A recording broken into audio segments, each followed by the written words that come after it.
আজকে আমরা অষ্টম শ্রেণীর তৃতীয় পর্যায়ক্রমিক মূল্যায়ন 2025 সালের ইতিহাস বিষয়ে সিলেবাস নাম্বার বিভাজন এবং সম্পূর্ণ উত্তরসহ নমুনা প্রশ্নপত্র সম্পর্কে আলোচনা করব। তো চলো এই ভিডিওতে আমরা দেখে নিই ক্লাস 8-এর থার্ড ইউনিট টেস্ট 2025 হিস্ট্রি সাবজেক্টের এই কোশ্চেন পেপার এবং তার উত্তরগুলো, সেই সঙ্গে আমরা সিলেবাস এবং নাম্বার বিভাজনটিও দেখে নেব। তো ফাইনাল পরীক্ষা অর্থাৎ থার্ড ইউনিট টেস্টে তোমাদের পরীক্ষার পূর্ণমান থাকবে 70 নম্বর এবং সময় দেওয়া থাকবে 2 ঘন্টা 30 মিনিট। ওকে, যদি তোমরা এই প্রশ্ন আর উত্তরের পিডিএফ ফাইলগুলোকে পেতে চাও, সহজ লেসন অ্যাপটি ইনস্টল করবে। অ্যাপের লিঙ্ক ডেসক্রিপশন বক্সে দেওয়া আছে এবং সেখান থেকে তোমরা অ্যাপটিকে ডাউনলোড করে প্রশ্নদের পিডিএফ ফাইলগুলো নিতে পারো। পিডিএফগুলো কিন্তু পেইড কোর্সের মধ্যে দেওয়া থাকবে এবং সেখান থেকে এই পেইড কোর্সের মধ্যে তোমরা সমস্ত সাবজেক্টের question answer, suggestion, model question paper, syllabus, marks revision এইসব কিছু ভিডিও আর পিডিএফ সেখানে পাবে। পিডিএফগুলো ডাউনলোড করতে পারবে নিজেদের ফোনে এবং ভিডিওগুলো সেখানে অ্যাড ছাড়াই দেখতে পারবেন। তো চলো আমরা এখান থেকে প্রথমে তোমাদের সিলেবাসটি দেখে নেব। দেখো, প্রথম হচ্ছে যে 3 নম্বর অধ্যায় ঔপনিবেশিক কর্তৃত্ব প্রতিষ্ঠা, এটা পড়তে হবে। এরপর 5 নম্বর অধ্যায় হচ্ছে ঔপনিবেশিক শাসনের প্রতিক্রিয়া, সহযোগিতা ও বিদ্রোহ। 6 নম্বর হচ্ছে জাতীয়তাবাদের প্রাথমিক বিকাশ। 7 নম্বর ভারতীয় জাতীয় আন্দোলনের আদর্শ ও বিবর্তন, সাম্প্রদায়িকতা থেকে দেশভাগ, আর হচ্ছে ভারতীয় সংবিধান, গণতন্ত্রের কাঠামো ও জনগণের অধিকার। এই অধ্যায়গুলো তোমাদের পড়তে হবে থার্ড ইউনিট টেস্ট বা ফাইনাল পরীক্ষার জন্য। ঠিক আছে, এরপর দেখুন তোমাদের কীরকম প্রশ্ন পরীক্ষা দেওয়া থাকবে সেগুলো দেখে নাও। প্রথমে 14টি সাধারণত এমসিকিউ প্রশ্ন দেওয়া থাকবে, যেগুলো তোমাদের সঠিক উত্তর বেছে নিয়ে লিখতে হবে। ঠিক আছে, তারপর 14টি এসএকিউ প্রশ্ন দেওয়া থাকবে। এগুলো হচ্ছে তোমাদের 1 নম্বর মানের প্রশ্ন। এগুলো এক কথায় উত্তর লিখতে হবে বা সত্য মিথ্যা নির্বাচন করতে হবে, শূন্যস্থান পূরণ, এই ধরনের কিছু প্রশ্ন দেওয়া থাকবে 14টা। এরপর হচ্ছে 2 নম্বর মানের প্রশ্ন উত্তর লিখতে হবে তোমাদের 6টা, 6 দুগুণে 12 নম্বর। এখানে কিন্তু এক্সট্রা প্রশ্ন দেওয়া থাকবে। দেখো, প্রতিটা অধ্যায় থেকে একটি করে প্রশ্ন কিন্তু দেওয়া থাকছে। ওকে, এখানে তোমাদের একটির সঙ্গে একটি অথবা দিয়ে সাধারণত দেওয়া থাকবে প্রশ্ন, সেখান থেকে 6টার উত্তর করতে হবে। এরপর 3 নম্বর মানের প্রশ্ন তোমাদের লিখতে হবে 5টা, 3 5-এ 15 নম্বর। এখানে যে প্রথম যে অধ্যায়টা রয়েছে সাধারণত এখান থেকে দেখো তোমাদের 3 নম্বর এবং 5 নম্বরের মানের প্রশ্ন থাকছে না। ওকে, এরপর 5 নম্বর মানে যে প্রশ্ন তোমাদের লিখতে হবে 3টি, 3 5-এ 15 নম্বর। এই যে প্রশ্নগুলো তোমাদের এখানে সাধারণত একটার সঙ্গে একটা অথবা দিয়ে অর্থাৎ 6টা প্রশ্ন দেওয়া থাকবে, সেখান থেকে 3টির উত্তর লিখতে হবে। এগুলো তোমাদের দেখো, এই যে ঔপনিবেশিক শাসনের প্রতিক্রিয়া, জাতীয়তাবাদের প্রাথমিক বিকাশ আর ভারতীয় জাতীয় আন্দোলনের আদর্শ বিবর্তন, এই 3টে অধ্যায় ভালোভাবে পড়বে। 5 নম্বর মানের প্রশ্নের জন্য এখান থেকে সাধারণত 5 নম্বর মানের প্রশ্ন দেওয়া হয়। ওকে, 3টির উত্তর লিখতে হবে। তো এরকম প্যাটার্নে কিন্তু তোমাদের ফাইনাল পরীক্ষায় প্রশ্ন থাকবে 70 নম্বর এবং সময় দেওয়া থাকবে 2 ঘন্টা 30 মিনিট। তো চলো আমরা এখন একটি কোশ্চেন পেপার এবং তার উত্তর দেখে নেব। তো এখানে প্রথমে রয়েছে 1 নম্বর জায়গায় সঠিক উত্তরটি নির্বাচন করে লেখো। 14টি প্রশ্ন দেওয়া আছে, প্রশ্নের মান 1 নম্বর করে, 1 × 14 = 14। একের দাগে মাদ্রাজ প্রেসিডেন্সিতে বিধবা বিবাহ আন্দোলন শুরু হয়েছিল।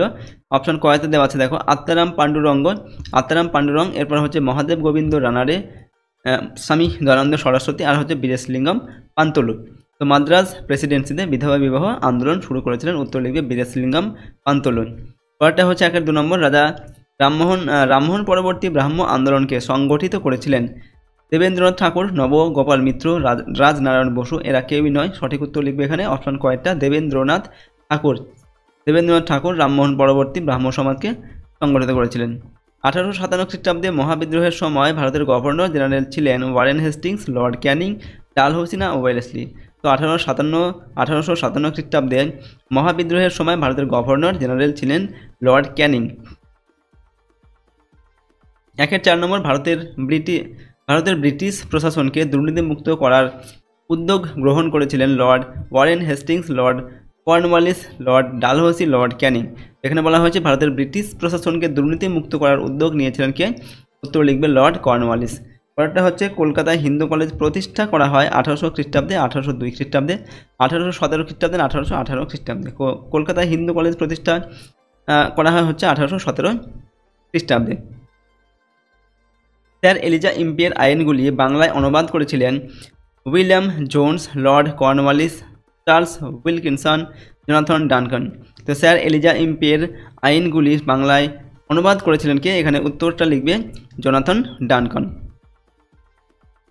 7 নম্বর দাগে 1883 খ্রিস্টাব্দে বাংলায় সর্বভারতীয় জাতীয় সম্মেলনের সভাপতি ছিলেন সুরেন্দ্রনাথ ব্যানার্জি, আনন্দমোহন বসু, রামতনু লাহিড়ী, উমেশচন্দ্র ব্যানার্জি। এখানে সঠিক উত্তরটা লিখবে অপশন গ, রামতনু লাহিড়ী। পরেরটা হচ্ছে 8 নম্বর দাগে ভারতের রাজধানী কলকাতা থেকে দিল্লিতে স্থানান্তরিত হয়েছিল 1905 খ্রিস্টাব্দে, 1907 খ্রিস্টাব্দে, 1911 খ্রিস্টাব্দে, 1910 খ্রিস্টাব্দে। তো ভারতের রাজধানী কলকাতা থেকে দিল্লিতে স্থানান্তর করা হয়েছিল 1911 খ্রিস্টাব্দে। অপশান গয়েরটা এখানে সঠিক উত্তর লিখবে। 9 নম্বর, সুভাষচন্দ্র বসু জাতীয় কংগ্রেসের সভাপতি নির্বাচিত হয়েছিলেন একবার, দুবার, তিনবার, না একবারও নয়? তো সুভাষচন্দ্র বসু জাতীয় কংগ্রেসের সভাপতি নির্বাচিত হয়েছিলেন দুবার। পরের প্রশ্ন 10 নম্বর থেকে, বাংলায় কৃষক প্রজা পার্টির নেতা ছিলেন মোহাম্মদ আলী জিন্নাহ, সিকান্দার হায়াত খান, মোহাম্মদ ইকবাল, না ফজলুল হক? তো বাংলায় কৃষক প্রজা পার্টির নেতা ছিলেন কে? উত্তর হচ্ছে এখানে ফজলুল হক। পরের প্রশ্ন দেখো 11 নম্বর দাগে, রাজ্যসভায় সভাপতিত্ব করেন স্পিকার, প্রধানমন্ত্রী, রাষ্ট্রপতি, উপরাষ্ট্রপতি? তো রাজ্যসভায় সভাপতিত্ব করেন, উত্তর লিখবে এখানে উপরাষ্ট্রপতি।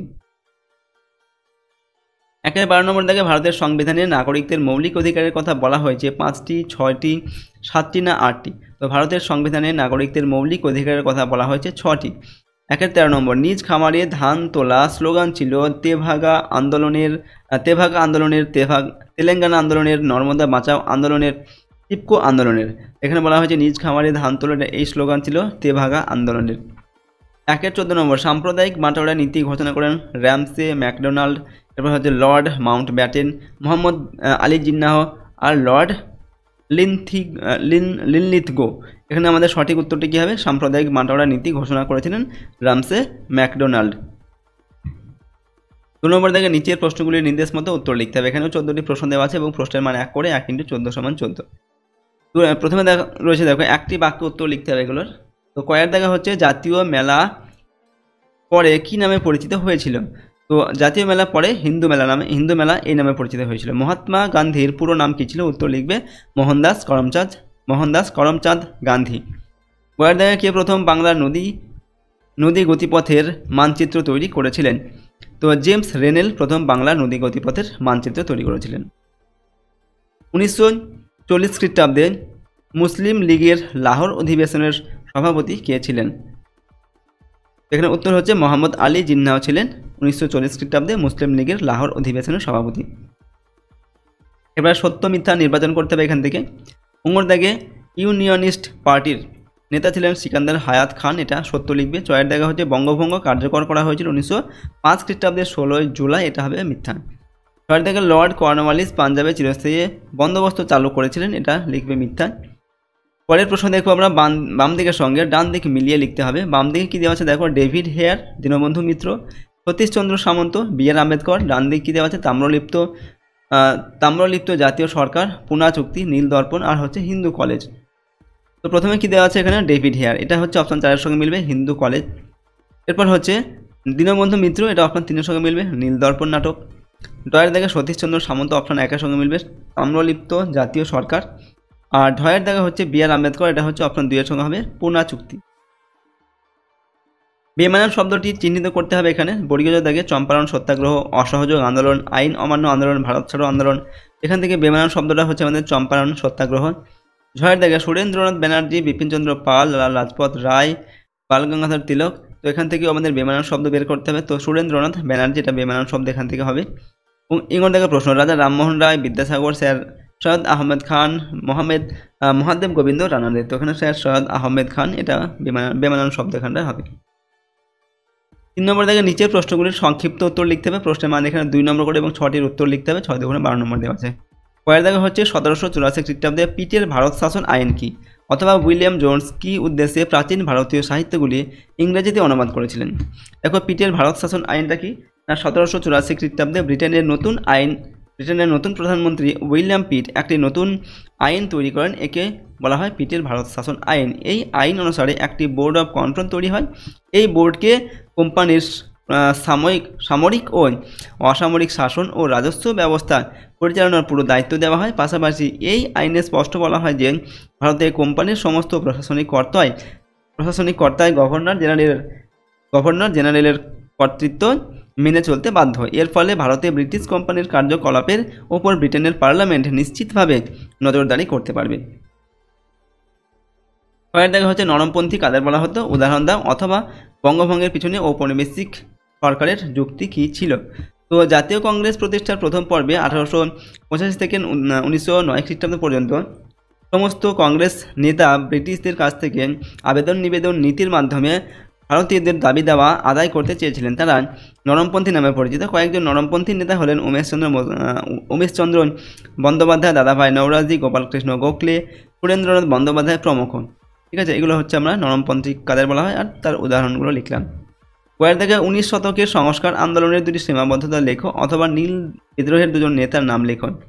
তো দেখো, নীল বিদ্রোহের দুজন নেতার নাম হচ্ছে আমরা লিখছি বিষ্ণুচরণ বিশ্বাস ও দিগম্বর বিশ্বাস। ভয়ের দাগা হচ্ছে ভারতীয় সংবিধানে উল্লিখিত ধর্ম নিরপেক্ষ কথাটির অর্থ কী অথবা পশ্চিমবঙ্গে কোন কোন জেলায় জেলা পরিষদ নেই। তো ধর্মনিরপেক্ষ বলতে বোঝায় হচ্ছে রাষ্ট্রের নিজস্ব কোনো ধর্ম নেই, বিশেষ কোনো ধর্মের পক্ষে বা বিপক্ষে কথা বলা বা বিরোধিতা করা কোনোটি ভারত রাষ্ট্র করবে না। ভারত রাষ্ট্রের মধ্যে প্রতিটি নাগরিক অন্যের ধর্ম বিশ্বাসকে আঘাত না করে তার নিজের বিশ্বাস মতো ধর্মাচরণ করতে পারবেন। মোর দাগে মুসলিম লীগের উদ্দেশ্য কী ছিল অথবা সমাজের বিভিন্ন স্তরের মুসলিম জনগণ কেন মুসলমানদের আলাদা রাষ্ট্র গঠনের পক্ষে সাড়া দিয়েছিল।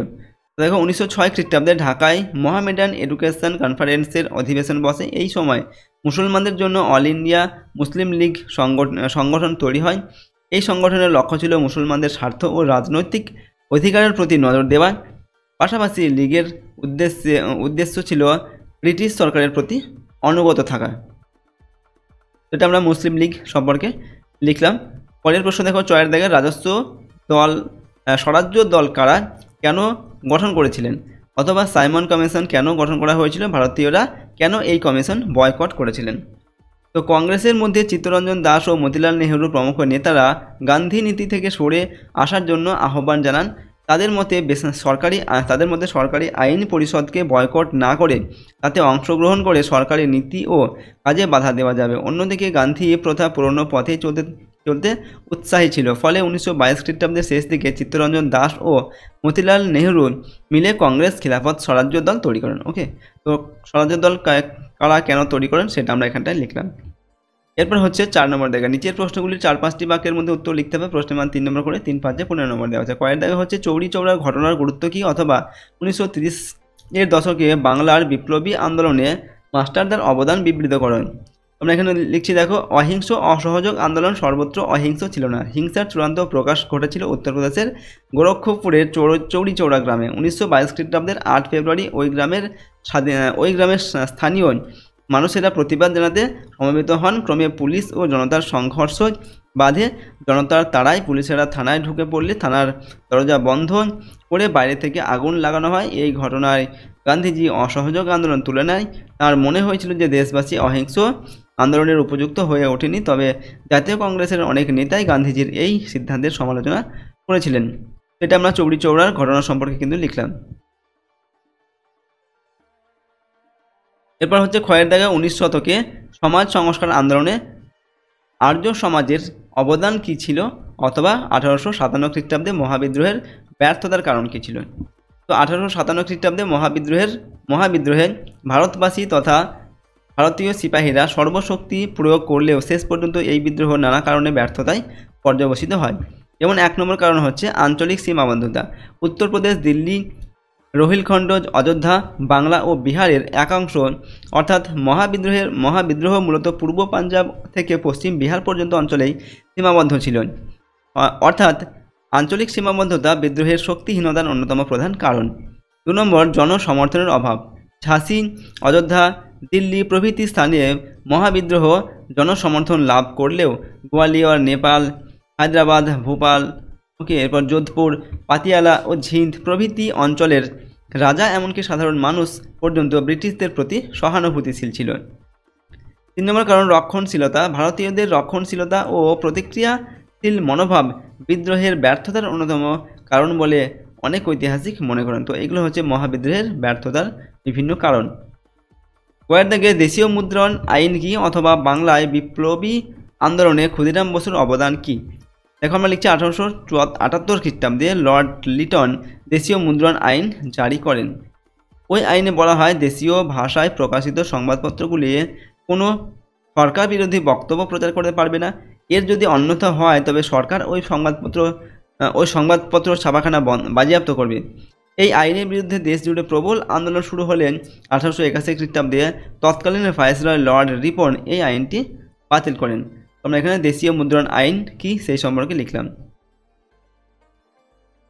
ঘয়ের দাগ হচ্ছে প্রথম বিশ্বযুদ্ধের সময় ভারতীয় মুসলমানরা কেন ব্রিটিশদের বিরুদ্ধে অসন্তুষ্ট হয়েছিল, অথবা 1940 খ্রিস্টাব্দে মুসলিম লীগের লাহোর অধিবেশনের গুরুত্ব কী ছিল। দেখো 1940 খ্রিস্টাব্দে মুসলিম লীগের লাহোর অধিবেশনে দ্বিজাতি তত্ত্বের ভিত্তিতে ভারতের মুসলিম সংখ্যাগরিষ্ঠ প্রদেশগুলিকে নিয়ে মুসলমানদের জন্য একটি পৃথক সার্বভৌম মুসলিম রাষ্ট্র গঠনের দাবি উত্থাপিত হয়। এটি লাহোর প্রস্তাব নামে পরিচিত। তবে এই প্রস্তাবে পাকিস্তান কথাটির উল্লেখ না থাকলেও এটি পরবর্তীকালে পাকিস্তান প্রস্তাব নামে পরিচিত হয়। দাগে তেলেঙ্গানা আন্দোলনের কারণ ও ফলাফল বিবৃত করো, অথবা ভারতীয় সংবিধানে স্বীকৃত মৌলিক অধিকারগুলি সম্পর্কে কি জানো। তো ভারতের সংবিধানে নাগরিকদের 6টি মৌলিক অধিকারের কথা বলা হয়েছে। এই অধিকারগুলি হলো সাম্যের অধিকার, স্বাধীনতার অধিকার, শোষণের বিরুদ্ধে অধিকার, ধর্মীয় স্বাধীনতার অধিকার, শিক্ষা ও সংস্কৃতির অধিকার, সংবিধান প্রতিবিধানের অধিকার। কেন্দ্রীয় ও রাজ্য সরকারের কোনো আইন ভারতের নাগরিকদের মৌলিক অধিকারগুলি ক্ষুণ্ণ করতে পারে না। তো আমরা এখানে ভারতের সংবিধান স্বীকৃত যে মৌলিক অধিকারগুলি সম্পর্কে এখানে জানতে চাওয়া হয়েছে, সেটা লিখলাম। 5 নম্বর থেকে নিচের প্রশ্নগুলির 8-10টি বাক্যে উত্তর লিখতে হবে। প্রশ্নের মানে এখানে 5 নম্বর করে এবং 3টির উত্তর করতে হবে। 3-5 15 নম্বর। কয়ের দাগে ইলবার্ট বিল বিতর্ক কি, অথবা ভারতীয় জাতীয় কংগ্রেসের জাতীয় আন্দোলনের ইতিহাসে চরমপন্থার উদ্ভবের কারণগুলি বিবৃত করো। দেখো ইলবার্ট বিল সম্পর্কে আমরা লিখছি, কোনো ভারতীয় বিচারকের ইউরোপীয় অপরাধীদের বিচার করার অধিকার ছিল না। এই অসাম্য দূর করার জন্য জেনারেল লর্ড রিপনের আইনসভার সদস্য সিপি ইলবার্ট বিচার বিভাগীয় ক্ষেত্রে এই অসাম্য দূর করতে একটি বিল আনেন, যাতে বলা হয় ভারতীয় বিচারকরা ইউরোপীয় অপরাধীদের বিচার করতে পারবেন। এর প্রতিবাদে ইউরোপীয়রা বিদ্রোহ ঘোষণা করেন। এর ফলে বিল যাতে প্রত্যাহার না করা হয় তার জন্য ভারত সভার উদ্যোগে ভারতীয়রা আন্দোলন শুরু করেন। উভয় পক্ষের এই আন্দোলন ও পাল্টা আন্দোলন বিতর্ককে ইলবার্ট বিল বিতর্ক বলা হয়। ঠিক আছে, তো এখানে আমরা দেখো ইলবার্ট বিল বিতর্ক সম্পর্কে লিখলাম। পরের দেখা হচ্ছে 19 শতকে শিক্ষা সংস্কার আন্দোলনে বিদ্যাসাগর অবদান আলোচনা করো, অথবা টিকা লিখতে হবে সাঁওতাল বিদ্রোহ সম্পর্কে। আমরা এখানে সাঁওতাল বিদ্রোহ সম্পর্কে লিখছি। 1855 থেকে 1856 সালে যে উপজাতি বিদ্রোহ সংঘটিত হয়েছিল তার নাম ছিল সাঁওতাল বিদ্রোহ। বিদ্রোহের কারণ কি না, এই বিদ্রোহের পেছনে বিভিন্ন কারণ ছিল।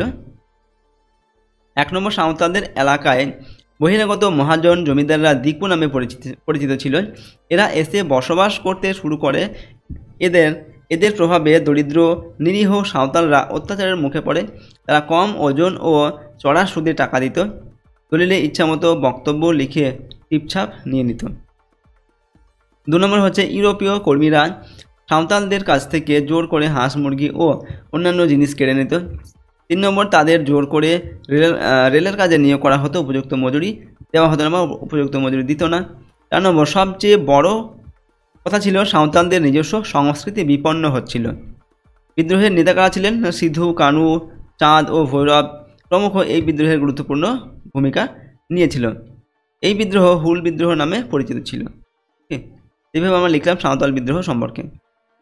গয়ের দাগে টিকা লিখতে হবে 1946-এর নৌ বিদ্রোহ, অথবা মহাত্মা গান্ধীর নেতৃত্বে সংঘটিত 3টি আঞ্চলিক আন্দোলনের বিবরণ। তো আমরা এখানে নৌ বিদ্রোহ সম্পর্কে লিখছি। 1946 খ্রিস্টাব্দের নৌ বিদ্রোহ ভারতের ইতিহাসে এক উজ্জ্বল দৃষ্টান্ত। নৌ বিদ্রোহের কারণ কী ছিল? 1 নম্বর হচ্ছে ব্রিটিশ কর্তৃপক্ষের বর্ণবৈষম্যমূলক আচরণ নৌ বিদ্রোহের একটি কারণ। ভারতীয় নৌসেনাদের সঙ্গে ব্রিটিশ অফিসাররা অত্যন্ত খারাপ ব্যবহার করত। 2 নম্বর হচ্ছে সমযোগ্যতা থাকলেও ভারতীয় নৌ কর্মচারীদের কখনো ব্রিটিশ কর্মচারীদের সমান বেতন দেওয়া হতো না। এই বৈষম্য ভারতীয় নৌসেনারা ক্ষুব্ধ হয়। ঠিক আছে, এই যে বৈষম্য করা হতো, এই বৈষম্যের ফলে কি হতো, ভারতীয় যে নৌসেনা তারা ক্ষুব্ধ হয়েছিলেন। ওকে। 3 নম্বর হচ্ছে ভারতীয় নাবিকদের যে খাদ্য দেওয়া হতো তা ছিল অত্যন্ত নিম্নমানের। বহুবার ভালো খাবারের আবেদন করেও কোনো সুরাহা হয়নি, ফলে তারা বিদ্রোহের পথ বেছে নেয়। তো নৌ বিদ্রোহের সূচনা। বোম্বাই বন্দরের রয়্যাল ইন্ডিয়ান নেভির তলোয়ার নামক জাহাজের রেডিও অপারেটর বলাই দত্ত তার কেবিনে জাতীয় স্লোগান লেখার অপরাধে পদচ্যুত হন। এর প্রতিবাদে রয়্যাল ইন্ডিয়ান নেভির প্রধান সিগন্যালম্যান MS খানের নেতৃত্বে 1500 নাবিক বিদ্রোহ ঘোষণা করে 18 ফেব্রুয়ারি 1946 খ্রিস্টাব্দে। মূল্যায়ন দেখো আমরা লিখছি এখানে, এই বিদ্রোহের ফলে ইংরেজ সরকার স্পষ্টতই বুঝতে পারে যে ভারতে তাদের দিন শেষ হয়ে এসেছে। তা ব্রিটিশ প্রশাসন শেষ পর্যন্ত ক্ষমতা হস্তান্তরের সিদ্ধান্ত নিতে বাধ্য হয়েছিল। তো এখানে আমরা নীল বিদ্রোহ সম্পর্কে লিখলাম। তো দেখো আজকের এই ভিডিওতে আমরা তোমাদের ক্লাস 8-এর থার্ড ইউনিট টেস্ট বা ফাইনাল এক্সাম 2025 সালের হিস্ট্রি সাবজেক্টের একটি মডেল কোশ্চেন পেপার এবং তার সম্পূর্ণ উত্তর আলোচনা করলাম। প্রশ্নোত্তরগুলো অবশ্যই তোমরা কিন্তু ভালোভাবে মুখস্থ করবে এবং প্র্যাকটিস করবে। তো এখানে দেখো আমরা সেট 1 সম্পর্কে আলোচনা করলাম, এরপর আমরা আরও 4-5টি সেট কিন্তু তোমাদের দেবো। প্রতিটা সেট তোমরা কিন্তু প্র্যাকটিস করবে, তাহলে কিন্তু দেখবে তোমরা ফাইনাল পরীক্ষায় সব প্রশ্নই কমন পাচ্ছ। যে কোনো একটি সেট পড়লে কিন্তু তোমরা সব প্রশ্ন কমন পাবে না। ওকে, আর যদি এই প্রশ্ন এবং উত্তরের পিডিএফ ফাইলগুলো তোমরা পেতে যাও, সহজ লেসন অ্যাপটিকে ইনস্টল করে রাখবে। অ্যাপের লিঙ্ক ডেসক্রিপশন বক্সে দেওয়া আছে, সেখান থেকে তোমরা অ্যাপটিকে ডাউনলোড করে প্রশ্নদের পিডিএফগুলো নিতে পারো। পিডিএফ ফাইলগুলো পেইড কোর্সের মধ্যে দেওয়া থাকবে এবং এই পেড কোর্সের মধ্যে তোমরা সমস্ত সাবজেক্টের question answer, suggestion, model question paper, syllabus, marks division এর সব কিছুর ভিডিও এবং পিডিএফগুলো পাবে। পিডিএফগুলো নিজেদের ফোনে ডাউনলোড করে নিতে পারবে এবং ভিডিও সেখান থেকে তোমরা অ্যাড ছাড়াই দেখতে পারবে। যদি আমাদের এই চ্যানেলে তোমরা নতুন হও, চ্যানেলটিকে অবশ্যই সাবস্ক্রাইব করে রাখবে। বেল আইকনে প্রেস করে অল অপশানটি সিলেক্ট করবে। পরবর্তী ভিডিওগুলি পাওয়ার জন্য ভিডিওটিতে লাইক করবে আর ভিডিওটি বন্ধুবান্ধবের সঙ্গে অবশ্যই শেয়ার করবে। কমেন্ট বক্সে তোমাদের মতামত অবশ্যই লিখবে। আর যদি তো চলো আজকের এই ভিডিওটিকে আমরা এখানে শেষ করছি। সম্পূর্ণ ভিডিওটি দেখার জন্য অসংখ্য ধন্যবাদ।